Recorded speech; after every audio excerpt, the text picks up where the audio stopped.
Genius. Today we're going to discuss the quadratic equation in its form. So listen to this topic carefully because this will be the initial lesson in order for us to solve quadratic equation. So without further ado, let us begin our discussion for the forms of quadratic equation for this day.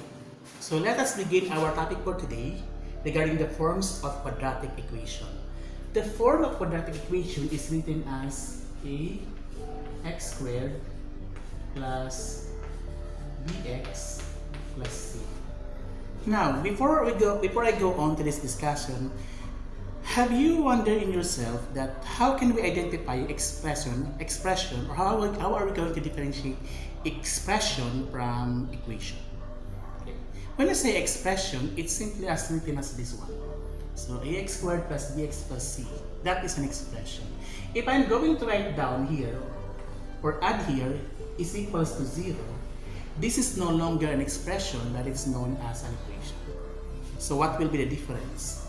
As long as an expression contains or has an equal sign and equal to 0 or any number, it is known as an equation. Now, so what are the things to remember for a quadratic equation to be a quadratic equation? So always remember that the value of a here should not be equal to 0.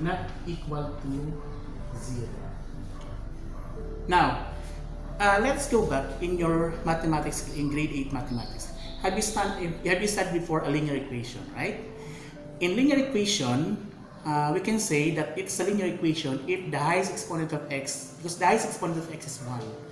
Now, that is for linear equation. Now, for quadratic equation, we can say that an equation is a quadratic equation if the exponent or the highest exponent of x is 2.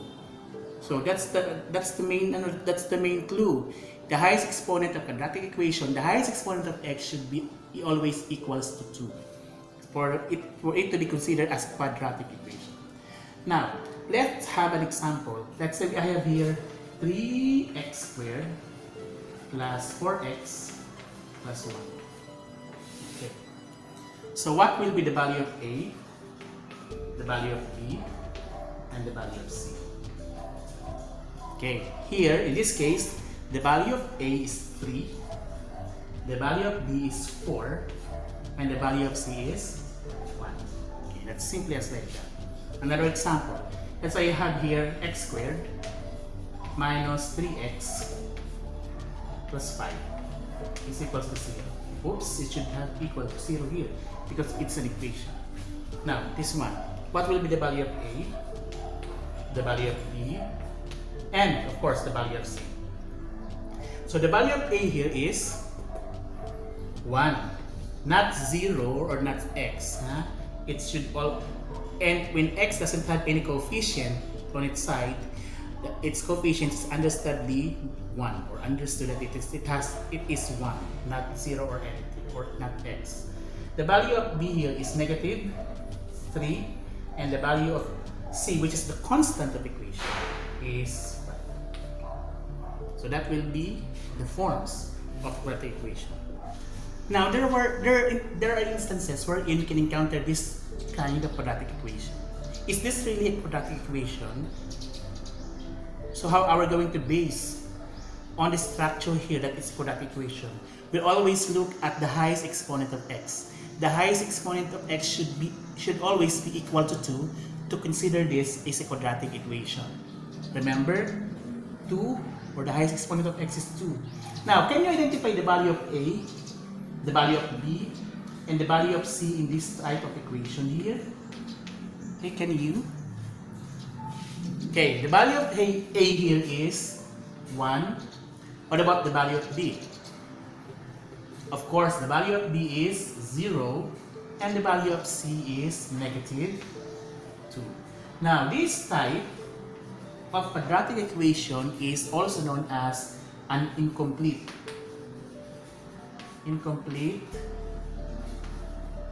quadratic equation. Same as like this one. Let's say we have here another type. We have here 3x squared minus 2x is equals to 0. Okay. So can you identify the value of a, the value of b, and the value of c in this equation? Okay, the value of A here is 3. The value of B is negative 2. And the value of C is 0. Also known as an incomplete quadratic equation. Okay, let us consider now a problem that will lead to a quadratic equation. Problem goes like this. A rectangular field has an area of 550 meters square. Its length is 10 meters more than its width. So we're going to express its area in quadratic equation. So let us take down the given here. So the length, or what should we say, the width here, let's draw for us to identify or to easily write down the equation for this example. So its width should be equal to x, and its length is 10 meter more than its width. So therefore the expression for length should be x plus 10. So that would be, and the area is stated that it is 550 meter square. Okay. So these are the given. So remember that area is equals to length times width. Okay. So expressing this one as an area, we have here A is equals to the width times its length, which is plus 10. And remember, as stated there, the area is 550 or 550. Okay. So for us to identify, or for us to really express this, we're going to multiply this one, or shall we say we're going to put 550 on the right side so that all of you will not be confused in writing the equation 550. So this is multiplying this one by using the distributive property of equality. We have here x squared plus 10x is equals to 550. And writing this in the form of quadratic equation, we have here x squared plus 10x minus 550 is equals to 0. So this will be our quadratic equation.